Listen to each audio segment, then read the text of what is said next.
be on the beat. Alright, only way to sign this kid. Ooh, and what you'll need is a piece of paper and a pencil, and you'll need to follow along with me as I go. So you'll be following this video and pausing it whenever you need me to stop so that you can catch up. So what you're going to start with is a dot, and then what I want you to do is pull these lines, try to keep them straight, out from the center of your dot.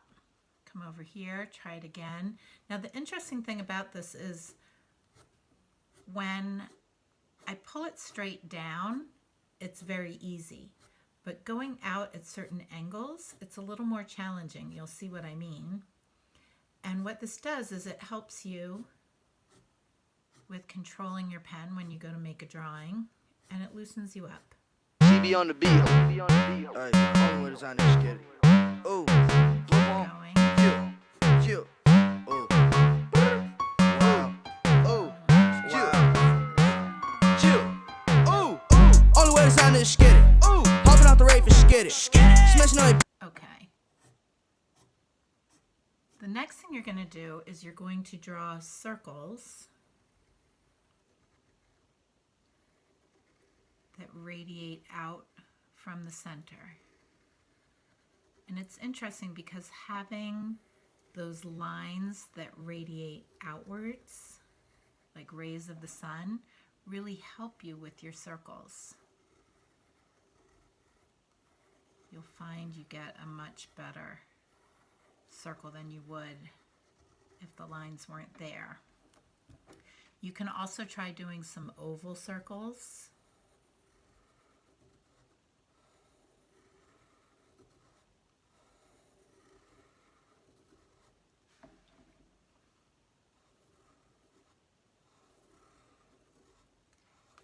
And once you get the hang of this, you're going to start finding yourself feeling very kind of relaxed, meditative. Your mind will start to empty out while you make these satisfying circles and lines on your paper. Now the next thing we're going to do, we've made this row of 5 circles with the radiating lines coming out from the center. The next thing I want you to do is practice making parallel lines and see how it's just a quick kind of flicking motion. I'm not going like this really slow. That's not the effect that we want. We just want to get this nice loose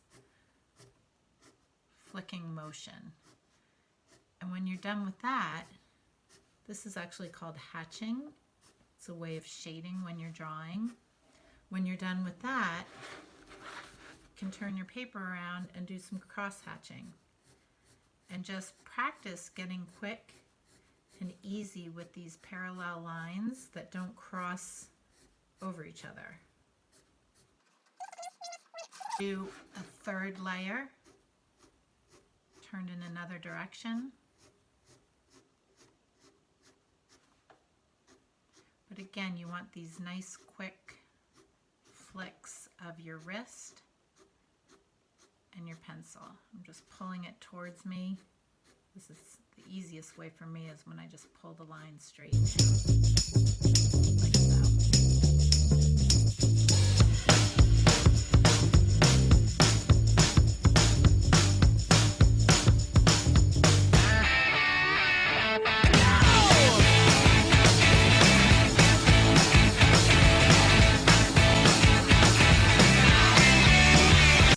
Light source is coming from this direction. This would be the darkest shading here.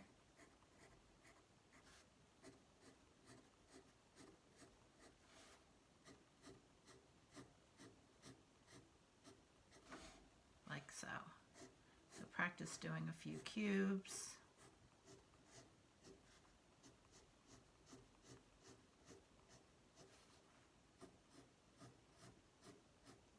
So that has 2 layers, just a crosshatch on this side, which is the darkest, I'm going to do 3 layers.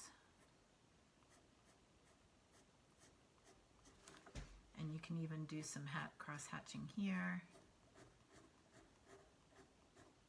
to show shadow. Okay, and then once you've done these few exercises, I'd like you to fill the rest of the page with these parallel lines. You can practice making them smaller and larger. But what you want to practice is getting the lines in between the spaces to be approximately the same distance apart. So just have some fun with this. It should be relaxing. So you can continue just going in one direction. You might decide that you want to do some cross hatching in between. You might decide that you want to try to do more of these circles where you're practicing drawing these lines out at different awkward angles.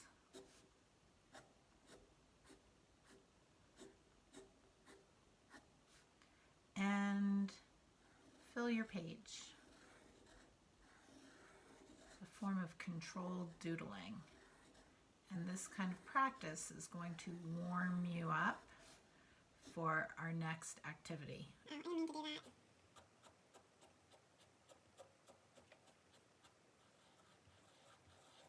You could even try to draw those concentric circles without those lines to guide you. Yeah, it's not as easy. Right, so you're going to fill your page with these type shapes, with the cross hatching, with a few forms. Try it on some cubes. Maybe you want to try it on a cone or a rectangular shape and use it for shading, and just fill your page as a warm-up. Then when you're done with this, you're going to photograph your work and you're going to attach it to the assignment box. And then I'm going to show you what we do next. TV on the beat. Alright, Hollywood is on this skit. Oh, Okay, so on my new sheet of paper, I might want to just continue to loosen up a bit by pulling down some lines, some straight lines like this. Remember, you don't want to do this kind of thing where you're trying to be very controlled and sketchy. It's more of a loose little flick of the wrist. Then I want you to try doing a curved line. And instead of holding your pencil down close and trying to draw the line like that, your fingers and your hand will get in the way. You want to hold your pencil back and anchor your hand, and it's almost like your own little built-in compass, and it will get you some curved lines. So I'm flicking my wrist like so. And then what I'd like you to do is try a circle where you're moving your whole wrist. Got a shaky edge there. Just go around and around till you get a nice circular shape. Okay, so now what we're going to do is we're going to draw two, remember we drew a coffee cup at the very beginning? We're going to draw 2 cylinders that are shaped like a coffee cup, but they will not have the handle. But you'll start with that oblong shape at the top, and then you'll pull a line down, down, again. This bottom line will not go straight across. It'll curve outward like this. I don't know if you noticed that when you did your mug drawings. And then I'm going to do it again. So pull this line down, pull this line down. I like this one much better. Okay.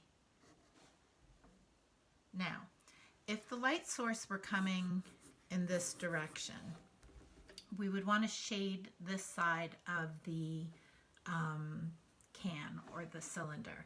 So instead of holding your pencil like this to shade, you're going to take your pencil like this and use the side.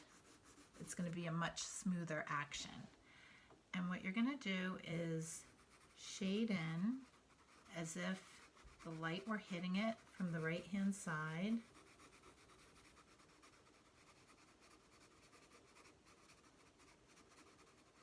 And leaving a shadow. This is going to have a bit of a curve to it.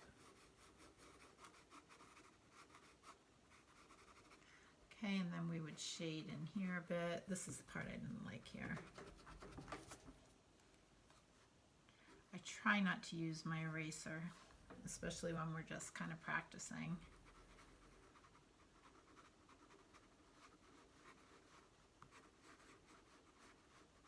All right, so I've got some shading happening here. All right. Now, when I do it on this side, the problem with this is when you see the outlines, it makes your subject look flat. What you want to try to do is get rid of these outlines. So for the second one, instead of a hard line, I want to turn it into an edge.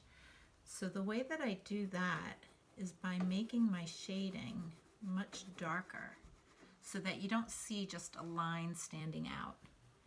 Instead, what you see is an edge. So I'm going to come down the side. So I'm going to be darkest on the outside. Get a little bit lighter as I come towards the front where the light is coming from.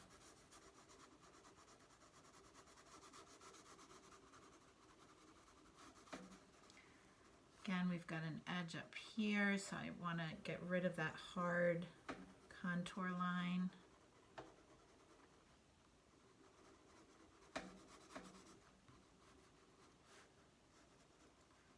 And also at the bottom where there's less light.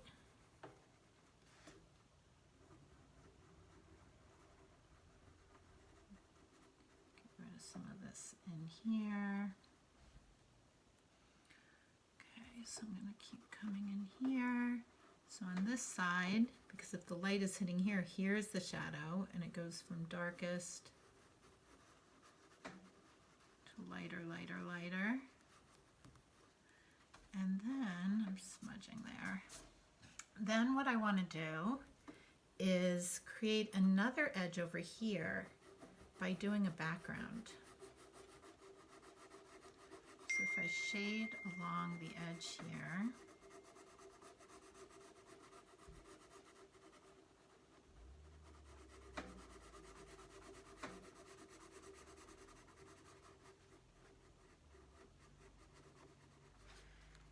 get under here a little bit dark, and let me see, let me come up here a little lighter.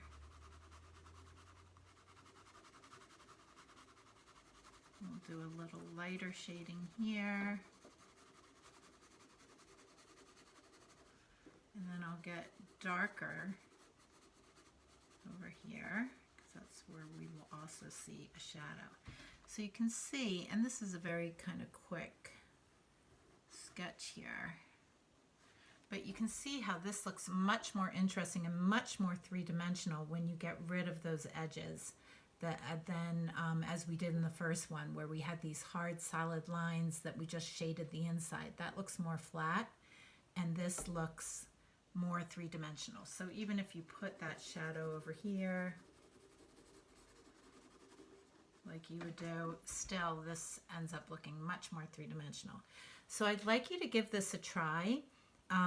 You're going to do that first doodle page as a warm-up.